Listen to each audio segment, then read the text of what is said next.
Hey, hope you're doing well. In this video, I'm going to give you some context into where Bitcoin is at, where it's likely heading based on previous data and history. And then we're going to touch a bit on the altcoin market and the macro environment and how all these things come together to play out to complete a full cycle.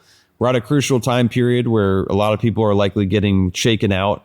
Most people that invest in crypto, they don't understand these cycles. They look at short, time horizons, and they just make pretty overall bad decisions because they don't have that context. I'm going to give you that context today. This is for educational purposes only, not meant to impact your own investment decisions. But I think it's really important to have that data and understand the history and zoom out. You got to zoom out, and that's going to allow you to be much more calm during these drawdowns, because when you understand that they happen and you understand the volatility in these markets and you understand the timing of how things have played out previously, it allows you to make a lot more intelligent decisions. As an investor, the best thing you can do is make more data-driven decisions and less decisions based on emotion. And that's what I always try to monitor with myself before I'm making a decision. I want to make sure that it is a data-driven decision. It's not based on emotion. With that being said, looking back over the past couple of years, we had the lows of the FTX crash, which I talked about on X. If you don't follow me there, follow me on X. I called that low because it was just the highest emotional selling I've ever seen, as far as multiple companies going bankrupt, and then finally just FTX really topping it off, and everyone was screaming that crypto is done. And that's typically exactly when you see the lows. So when you see the herd and the masses all talking a specific way and saying that a certain thing is happening, likely that thing is not going to happen. And that often gives you a top or a bottom signal. We've seen a 377% rally with Bitcoin since that low of the FTX crash. Bitcoin has been leading the market by far. It's somewhat similar to the stock market, like the Magnificent Seven. The top 7 stocks have been way outperforming other stocks and has been essentially propping up the S&P 500 and other indexes. That's essentially what's happening in the crypto market right now, is Bitcoin has been the strong asset and the strongest asset in almost all of the crypto market that's been holding up almost the entire market. Altcoins are not at highs right now, and I'll talk about when they could potentially get to highs here in a second. Based on this rally, just so you know, usually summers are lower volume. You've got more of a downward consolidation. The exact thing happened in 2018, where we saw that rally. We saw over a 300% rally into 2019. And this was into June, where we saw the top here. And then we saw consolidation for quite some time. This consolidation lasted. If you were to just pull from the June candle, we didn't break out of that until 214 days later. So you see this it's really a massive bull flag is what this pattern is. And it lasted 218 days. And if you were to look at where we're at right now, we had the high here in March. So instead of, this has been a quicker bull market, likely because institutions have been buying the Bitcoin ETF that's been propping price up pretty significantly. But you can see that we're down about 32%. It's only been 153 days. So a lot of times you will see these consolidation periods, even like back here, right? We saw a lot of consolidation over this period of time, just between 180 to really over 214 days once again, until it broke out of that consolidation phase and went to new local highs. So that's exactly what we're experiencing right now. I think it's really important to understand where we're at in the halving cycle. If you were to look at, previous halving events, and we just ignore the first halving event because Bitcoin just exploded, over 10,000% in a very short period of time. And there was a shorter cycle because of the infancy of the asset. And then we look into into the 2015, into bear market, into the 2016 bull market, we see that the bull market is actually split up into 2 equal parts, where you've got the bottom of the market. So it's typically the bear market is 1 year. At the bottom of the market, you then are about somewhere between 518 days to about 532 days until you reach the halving event. So if you were to look somewhat in the middle of the screen to the left, you've got the second halving event that splits the 2 green rectangles. You've got a lighter green rectangle and you've got a darker green rectangle. That is, both of those rectangles combined show the complete bull market, from the very bottom of the market where the bear market stopped to then when we went through the bull market. And in the middle of the bull market, it's almost in the dead center of the bull market, you see the halving event happen.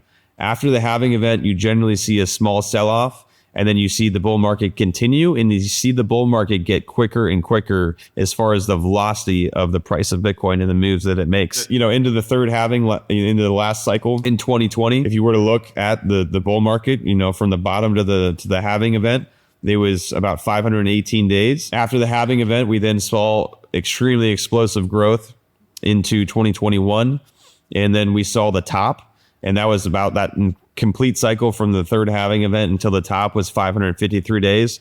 Then we saw a 1 year bear market, which is shown in the white rectangle. And then we saw the bottom with the FTX crash, 518 days into the halving in April. Then we are now starting to see, we saw that 31% drawdown. And now we are starting to see that, somewhat bullish consolidation happening right now. If we were to continue and history were to repeat itself with the halving event, we would expect a top into October of 2025 for Bitcoin, and then altcoins typically top a little bit after that period, a few months after. The Bitcoin ETF was the most successful ETF of all time as far as volume goes, which is huge because a lot of ETFs, they encompass a ton of different equities, right? The S&P 500, 500 different companies in the one ETF, right? The Bitcoin ETFs, there's one asset in it, right? It's just Bitcoin, and they're buying Bitcoin and they're holding it offline and cold storage. And if you were to look at where we're at right now, the iShares Bitcoin Trust is actually above QQQ. It's number 4 on the ETF list, which as far as the year-to-date flow, which is massive. It shows a ton of adoption, and that's really important for institutions to see, is they want to see a lot of liquidity because, large institutions that are allocating billions of dollars, they need liquidity to scale in and out of positions. If they can't and they impact price too much, they're not going to get involved. So it's great to see a lot of volume and a lot of interest in the Bitcoin ETF. Again, this was the most successful ETF of all time, which is amazing. And it takes time for things to play out. If you were to look at gold, when gold launched its ETF, it went up hundreds of percents after, and it had an extremely strong rally after the ETF, but that took a little bit of time. And that's exactly what I believe is likely to happen with the Bitcoin ETF. I've also seen a lot of selling pressure from different things. When the ETFs came out, everyone's selling the Grayscale trust that held Bitcoin in it because the fees were too high to go buy the new ETFs with lower fees. We also saw the German government selling, 50,000 Bitcoin worth over $3.3 billion in the matter of just 24 days. And the market, the price of Bitcoin did come down slightly. It had about a 20% drawdown when these things were happening. And we also saw Mt. Gox distribute a lot of Bitcoin that's been on that exchange for a really long period of time. So all those things with, very large swaths of Bitcoin getting dumped on the market and getting, a lot of the Bitcoin from Mt. Gox getting sent to people that haven't had it for years and years and years that are likely realizing profit. It's a good sign to see Bitcoin still in this consolidation pattern in the 50s and 60,000s. It's really great to see, not to mention, billions of dollars being dumped from governments and different exchanges and then, the Bitcoin Trust. So this is very bullish to see Bitcoin continuing to hold, up in the $50,000 and $60,000 mark. If you were to look at the current Bitcoin run, we've seen some pretty strong rallies and then some nice pullbacks, 22% pullback. The second one was a 20% pullback, 21%, 21%, 27%. And then more recently, that 27% has now turned into a over 30% correction, which is very typical. And, usually you actually see these drawdowns be even higher. If you were to look at different pullbacks from different, bull markets, they have actually been bigger drawdowns than what we experienced this cycle, which likely just shows the padding that is occurring when these drawdowns happen with the institutions buying and then just regular, retail investors allocating into these Bitcoin ETFs. It's likely making the bottoms a lot more shallow because we have that extra buying pressure from traditional finance. This is just another logarithmic chart to understand just from cycle peak to cycle peak. The last, really 2 cycles, we've seen about 1,400 days from peak to peak. If that were to happen, again, that would put Bitcoin's potential top in October of 2025, which also lines up with, right around the halving cycle. So I think it's pretty likely that Bitcoin does top around then. We will talk about the macro environment a bit here, But if I were to have any type of guesstimate of where price could go, obviously this is just my best guess based on data.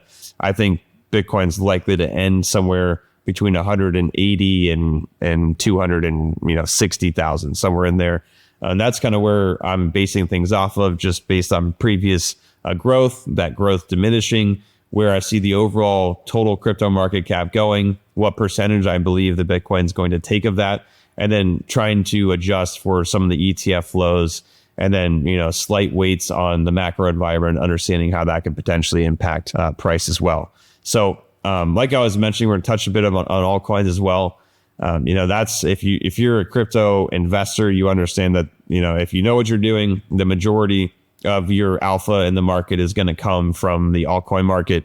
While Bitcoin does have pretty insane movements where it's up, hundreds of percents in short periods of time, especially deeper into the bull market, you usually see the thousands, tens of thousands of percents gains from different altcoins. But you really need to know what you're doing, because there's so much garbage out there in the market, and you can throw money into things that look appealing, but you don't understand tokenomics, or you don't understand how to look at, block explorers or GitHubs or anything to understand what is actually being done on those projects. Then you make, big mistakes and end up, losing money. So, be careful if you're investing in altcoins. Absolutely, definitely, obviously a speculative investment. But it is generally, if you know what you're doing, that's typically where the majority of the alpha comes. So with that being said, as far as the total crypto market cap, we still have not breached all-time highs. Bitcoin actually did reach new all-time highs, but if you were to adjust for inflation, Bitcoin actually is not at new all-time highs, and it did not break its previous all-time high if you were to adjust for inflation.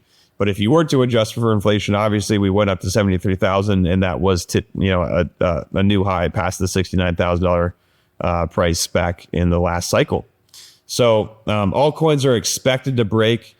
Usually, if it were to play out similar to the last cycle, 1,065 days from the previous high, which would put us in October of 2024. So generally, for the altcoin market, especially, we usually see a pretty nice sell-off in the summer. That is pretty much exactly what we've seen, with an exception of a few altcoins.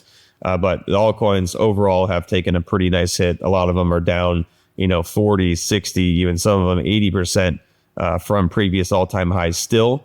And, if you were to look at the total crypto market cap, which obviously includes Bitcoin and altcoins and every coin in the market, because it's just the total amount of capital that is in this asset class, usually we see this top, or we start to break after the halving cycle. We see it happen towards the last quarter of that year in which the halving event occurs. This is generally what happens, and this is really important to understand, especially if you do decide to allocate to altcoins.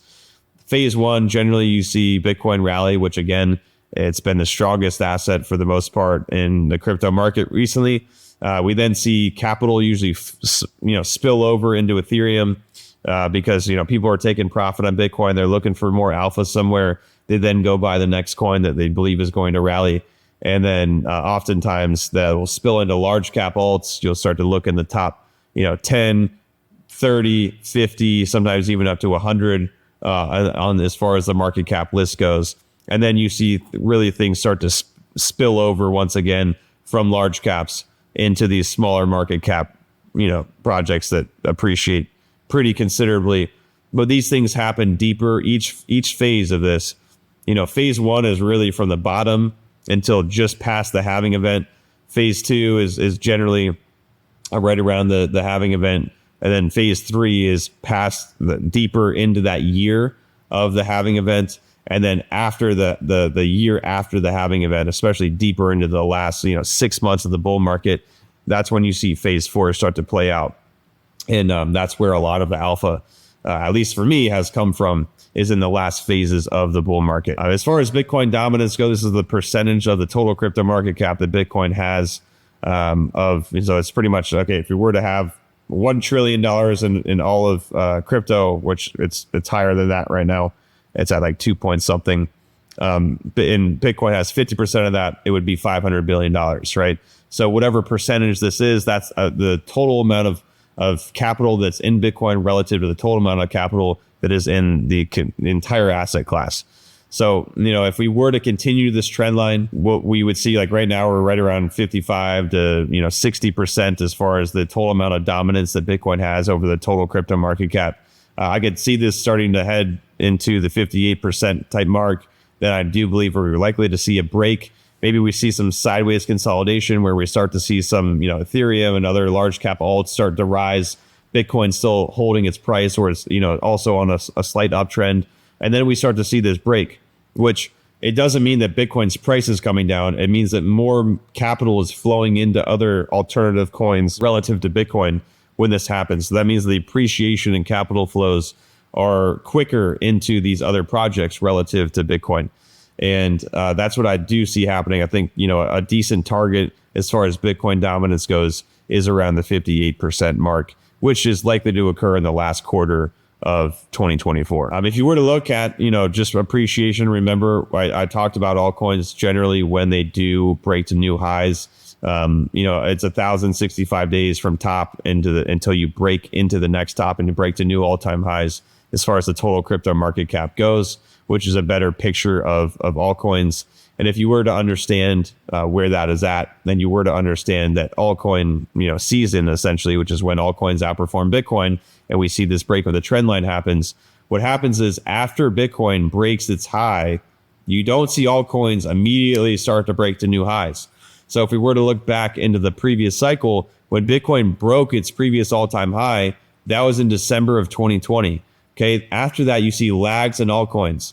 And if you were to look at the performance after Bitcoin already hit a new all-time high, the altcoins were nowhere near their, new highs. And if you were to look at the appreciation after that, and obviously this is not all altcoins, but again, if you understand what to look for and you understand the research and due diligence that goes on behind these things, and you understand, the trends in different sectors within crypto and what's likely to trend harder than other trends. Generally, it's new projects. You're not going to get these types of percentage gains from, the previous, dinosaur alts that really outperform. Like these alts that are on the screen, they're not going to do what they did in these previous cycles, or at least they're not likely to. The newer project, the newer technology that have a raving community behind them, that don't have huge market caps of tens of billions. Maybe they have a couple billion. Maybe they're in the high 100s of millions. Those are the types of projects, and even some maybe they're in the $50 million mark. But those are the projects that you see really outperform the rest of the market. But if you were to just look at Matic, it did almost 16,000%. Same thing with Solana. Doge did almost 18,000%. Again, after Bitcoin was already at new highs. So you generally see Bitcoin break to new all-time highs. And then just like I talked about with those different phases, you see capital start to spill over into the other altcoin projects. And then you see outperformance and the alts relative to Bitcoin. And that's exactly when Bitcoin dominance starts to drop. And that's what I've been, spending a lot of my time. I slowed down content a lot recently over the past about year and a half to focus on business, focus on research. And I know how important it is to plant seeds in the bear market and into the early stages of the bull market in order to, have the highest amount of alpha when you head deeper into the bull market. And that's exactly what I've done. I understand, hey, let's plant seeds, early, in the deep into the bear market, early stages of the bull market. And then you harvest when, Bitcoin really starts to break to new highs and is deeper into the bull market. Then you start to see the outperformance on the alts. And then it's time when things get way overheated to take profit. But we're not anywhere close to that. I will say there is a lot of confusing aspects of the market right now relative to previous markets. On the macro side, there's a lot of confusing things. I did just talk about this tweet. I do believe that something is coming. I think a substantial sell-off in the market is coming. I think something similar to the GFC from 2008 or, potentially even the Great Depression. But I do think it'll be cushioned. I think the amount of time that we do experience a macro sell-off, which will affect crypto because it's still considered a speculative investment.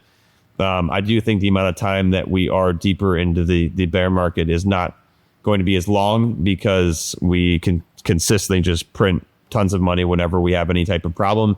And we seem to be spiraling out of control. And if you understand, M2 and actually, if you look at percentage year over year growth of M2 on a global level, and you look at that and you overlay that on the Bitcoin price chart or even the stock market, Bitcoin, pretty much all liquid assets and even real estate, they follow the trends of M2. So when M2 is increasing and new money is coming into circulation because we irresponsibly print money into infinity, that's where you see assets just consistently follow those trends.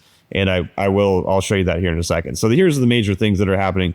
First of all, Japan ended a multi-decade year decision of keeping rates extremely low, and they pivoted and they increased rates. And if you were to look at the last time they did this was all the way back in this really was somewhat of the trigger of the global financial crisis back in 2007 into 2008. And that's when Japan was started to raise rates, and you have not seen them raise since then. And then recently, earlier this year, they raised, and then once again they just raised last month.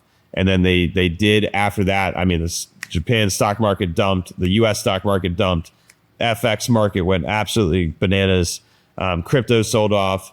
And then Japan was like, whoa, we're not trying to decimate the entire world. We're going to, take a pause, and we're not going to keep increasing rates. So they wanted to get sentiment down. But that just shows you how much fear and how much liquidity is just waiting to come off into the sidelines. And if you were to look at, smart money, this is just an example of what happened with the Australian dollar and the Japanese yen, just an absolute bloodbath. I mean, it went down in one direction, 18%. A lot of the other FX currencies that, JPY pairs, they went down 8, 10, 12% in one direction, which is extremely volatile for FX. This is just it's a percent of civilian labor force unemployed 15 weeks and over. And this has been 100% accurate predicting recessions. Now, I will say recessions are not a complete, and sometimes the recession and stock market and general liquid markets can separate. And so when we talk about recessions, just because someone says we're in a recession doesn't necessarily mean that the markets are also, down. Sometimes there are weird times where we're in a recession and markets are up.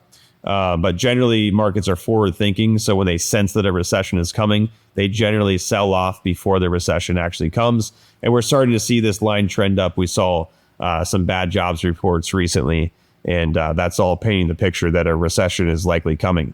And I will say we're past the time when generally, with the S&P 500, if you were to look over long periods of time, you see a very long, you generally see a 10 to 15 year period where you kind of chop sideways, where you see like all the way back in 2000, you see just this big box right here, right? We were trading sideways that entire time.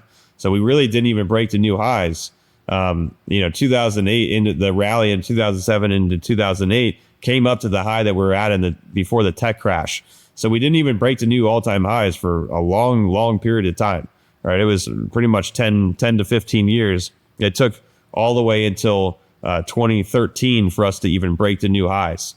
And that was, based on the high of 2000. So like it's usually 10 to 15 years. We chop sideways, 10 to 15 years, we're on an uptrend. And we are nearing that period of time where, we're in that zone where we're likely to see that 10 to 15 year bull market start to cool off. So if that were to repeat, and you can look back into history, I'm not just talking about one period of time from 2000, 2008.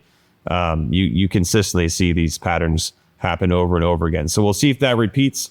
Who knows? Maybe global liquidity is changing the game right now with how much money we're printing, because it just makes everything completely delusional, because you don't understand that everything is just going up because the denominator is going down in value, aka the US dollar. And then I just like to look at big money. Warren Buffett is at record numbers of cash, and he's been scaling up cash for, over a few years now.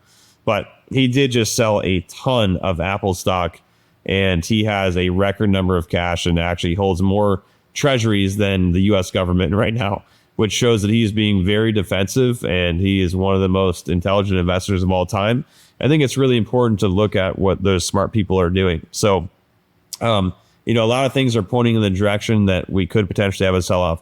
As it relates to the crypto market, I'm a long-term investor, so I do hold healthy cash positions and portfolios, and I do allocate when there are dips.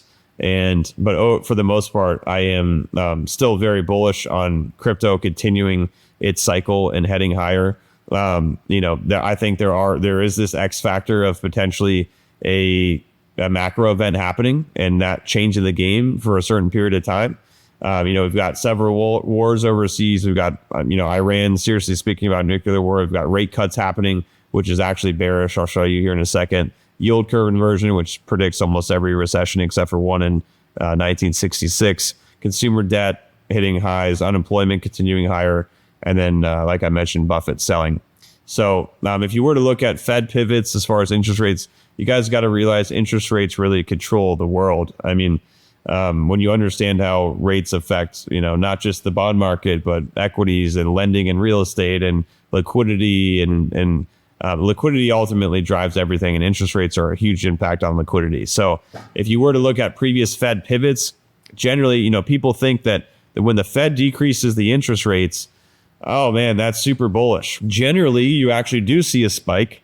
And even before you see the rally into the Fed pivot, because again, markets are forward thinking. They're looking for something that's going to happen in the future, and they want to allocate their capital in a position before the rest of everyone else does. And that's why markets are forward thinking. You got to realize this is a zero sum game, right? In order for you to win, someone has to lose. So when you're allocating in the secondary market, like we are in the stock market, crypto markets, whatever, if you're trading on any broker dealer or an exchange, in order for you to win, someone's got to lose. So you got to put capital in places before the masses do. Then that's exactly why markets are forward thinking, because the smart money makes moves before the dumb money. And generally, as people start to predict the pivot, which is expected to happen in September of this year, which I do believe is going to happen, you see the market pump into that expectation, which is exactly what's happening in the stock market right now. Very strong rally into the expectation of a pivot. And then after the pivot, sometimes you maybe see a little bit more of a rally, but generally you see about 80% of the time you see a big drawdown after the Fed actually pivots. Because why are they decreasing interest rates? They're decreasing interest rates to try to stimulate the economy and increase the amount of borrowing that's going on, so that people spend more money and it pads the economy a bit so that there's not a total complete meltdown.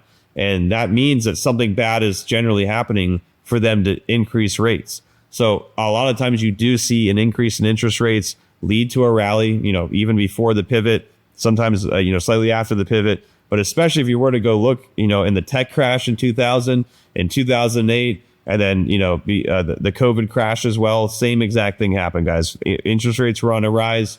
The Fed then stops, it pauses rates, then it drops rates, and then you see the big drawdown happen in the S&P 500 after, the rates actually start to come down. And you're probably saying, okay, well, what does that mean for crypto? Well, crypto is still considered a speculative asset class.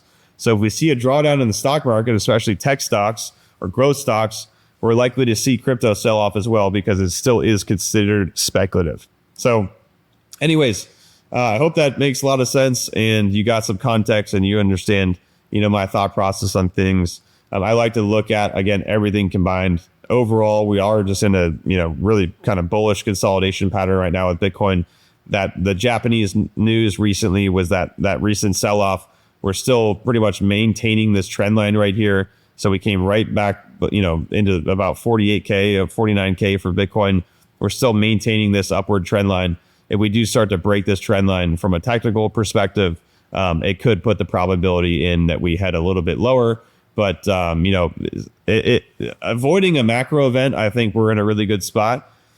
If some crazy wars break out overseas, or Japan continuously raises rates and that, nukes the market, that's, something that could happen. Or, something crazy happens with the elections, or someone gets assassinated or something. Like, there's a lot of unforeseen events that could happen. So it's important to understand that there are always things that can change probabilities. Every single second, probabilities are changing. And that's why, I'm open to changing my perspective at any given time when there is new data.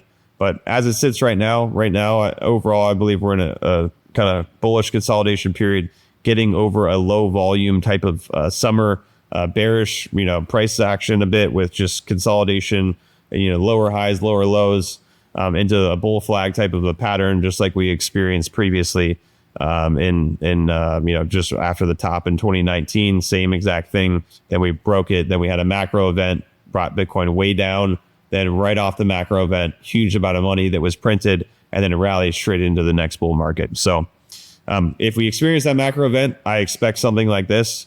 It depends on the type of macro event and what it is. But even if it's a war, generally when there are wars, you do see a huge panic sell-off.